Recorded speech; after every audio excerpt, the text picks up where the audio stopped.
안녕하세요. 루시드 동물 메디컬 센터 내과 과장 김진영입니다.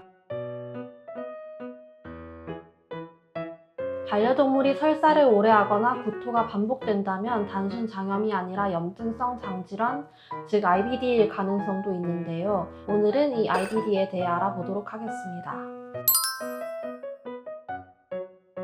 IBD는 쉽게 말해 장 점막에 만성적인 염증이 생기는 질환입니다. 정상적인 장은 음식물이 소화하고 영양을 흡수하는 역할을 하는데 IBD가 생기면 면역세포가 장 점막에 과도하게 침투하면서 지속적인 염증이 발생합니다. 이 염증 때문에 영양 흡수가 제대로 되지 않거나 장 운동이 제대로 이루어지지 않으면서 여러 소화기 증상이 나타납니다.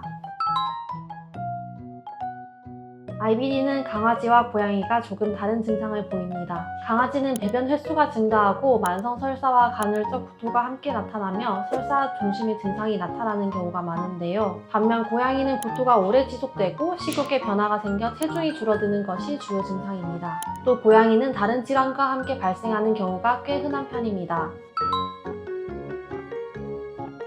구토의 패턴을 보면 단순 구토와 IBD는 약간의 차이가 있습니다. 먼저 일반적인 위장형 구토는 갑자기 시작되고 보통 하루에서 며칠 사이에 호전되는 경우가 많은데요. 새로운 간식 등의 일시적인 장 자극 때문에 짧게 구토를 했다가 멈추는 경우가 많습니다. 반면 IBD에서 보이는 구토는 몇 주 이상 반복되며 지속적으로 나타나는 패턴을 보입니다.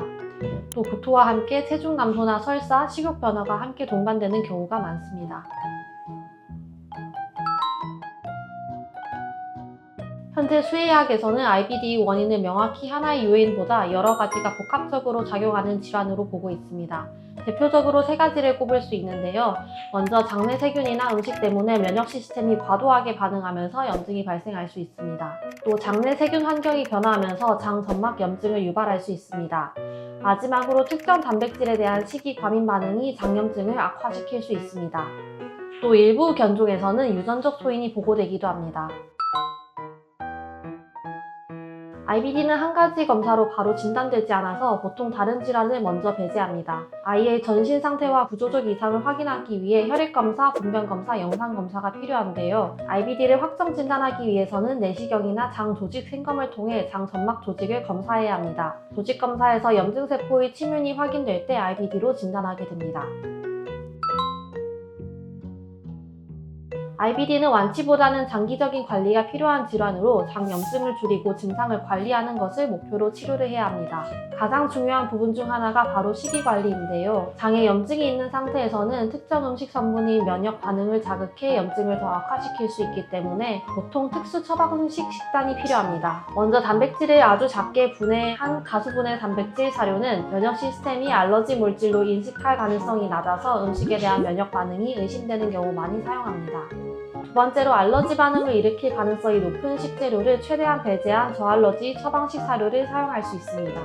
마지막으로 노벨 프로틴 식단인데요. 이 방법은 아이가 이전에 먹어본 적 없는 단백질을 사용하는 식단입니다. 몸이 처음 접하는 단백질을 사용하면 면역 반응이 줄어들면서 장 염증이 완화되는 경우도 있습니다. 식이관리는 간식이나 다른 음식을 함께 먹으면 효과가 떨어질 수 있기 때문에 수의사의 진단에 따라 일정 기간 엄격하게 유지하는 것이 중요합니다.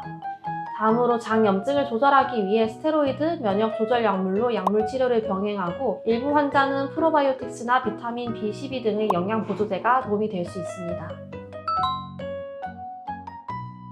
IBD를 완전히 예방하는 방법은 알려져 있지 않지만 장을 건강한 상태로 유지하는 것이 도움될 수 있습니다. 갑작스럽게 사료를 변경하거나 사람 음식을 급여하는 것을 피해주시고 식사는 가능한 규칙적으로 해야 합니다. 또 IBD뿐만 아니라 다른 질환을 초기에 검진하고 예방하기 위해서 정기적으로 건강검진을 받으시는 것을 추천드립니다.